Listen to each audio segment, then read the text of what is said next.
Hi guys, Laura Klinsberg from the BBC interviewed Liz Truss on our new show. During the questions and answers section, Laura asked the soon-to-be Prime Minister about her policy to fix the cost of living crisis. And kudos to Klinsberg for putting up a graph that shows how the richest in society will benefit from such a cut to national insurance, while the poorer will not. What do you think Liz Truss's response to the simple question of, do you think this is fair? Well, have a listen.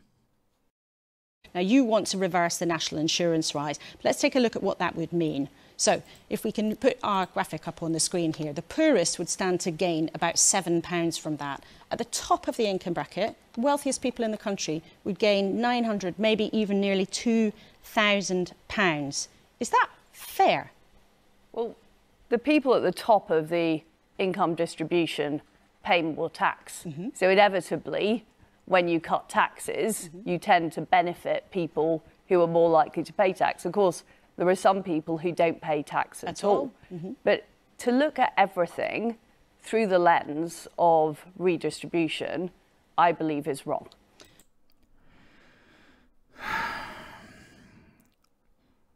Your solution to the cost of living crisis. Okay, so who are suffering the cost of living crisis more acutely? Rich people or poorer people? Well, obviously poorer people.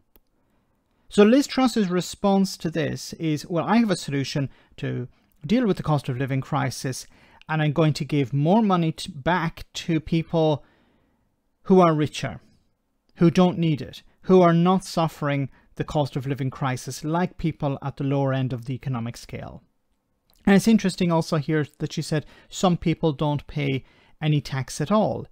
Yes, some people are not earning enough to pay national insurance contributions.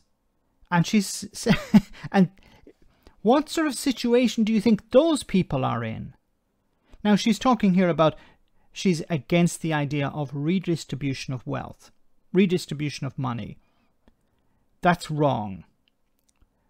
But the people who are suffering the most at the moment need support. So what you need to do is you need to take money from people who don't need it and give it to people who do need it.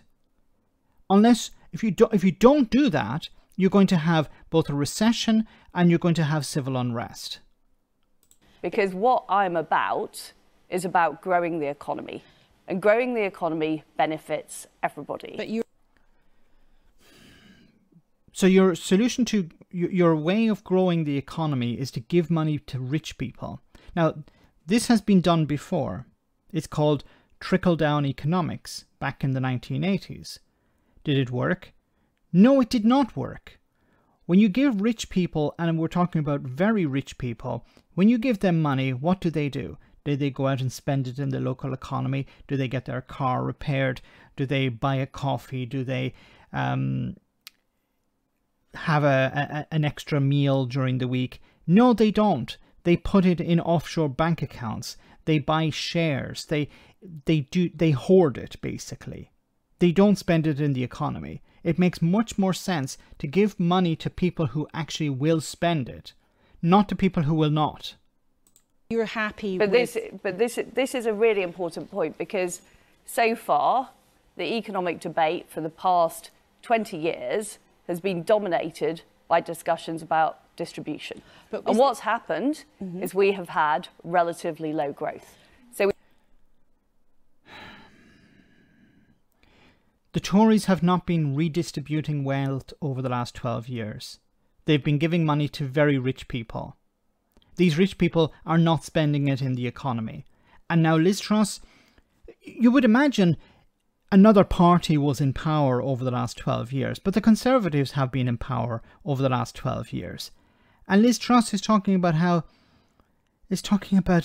the idea that, yes, we need to avoid redistribution because the party of the past 12 years has been redistributing wealth to the poorer people in society. No, it hasn't. And if the economy is struggling, it's struggling for a number of reasons. But one of those is that for the fact that you've given money to rich people who do not spend it. And you've taken money away from people who will spend it.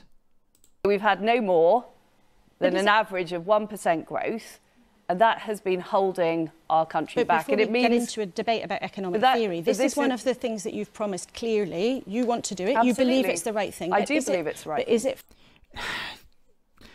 You're giving £1,800 to people who don't need it, and you're giving £7.66 to people who do need it.